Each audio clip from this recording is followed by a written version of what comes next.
এবার প্রধান উপদেষ্টার উপপ্রেস সচিব অপূর্ব জাহাঙ্গীর বলেন, নির্বাচনের তারিখ প্রধান উপদেষ্টাই ঘোষণা দেবেন।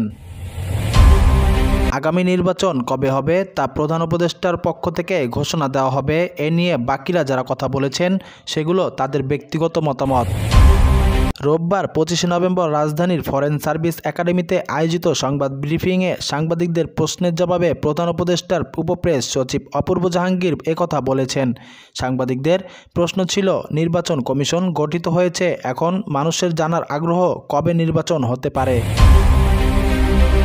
এই প্রশ্নের জবাবে প্রধান উপদেষ্টার উপপ্রেস সচিব অপূর্ব জাহাঙ্গীর বলেন, এখন পর্যন্ত প্রধান উপদেষ্টা বা তার দপ্তর থেকে নির্বাচনের কোনো তারিখ দেওয়া হয়নি। নির্বাচনের তারিখ তিনিই ঘোষণা দেবেন এবং তার পক্ষ থেকেই দেওয়া হবে। বাকি যারা বলেছেন তা নিজেদের মতামত।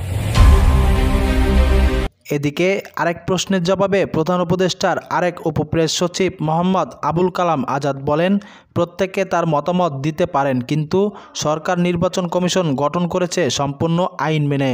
ব্রিফিংয়ে প্রধান উপদেষ্টার প্রেস সচিব শফিকুল আলমও উপস্থিত ছিলেন। আপনারা দেখছেন watch the story YouTube channel. পরবর্তী আপডেট পেতে চ্যানেলটিকে সাবস্ক্রাইব করে নোটিফিকেশনটি অন করে রাখুন। ধন্যবাদ সবাইকে এতক্ষণ সঙ্গে থাকার জন্য।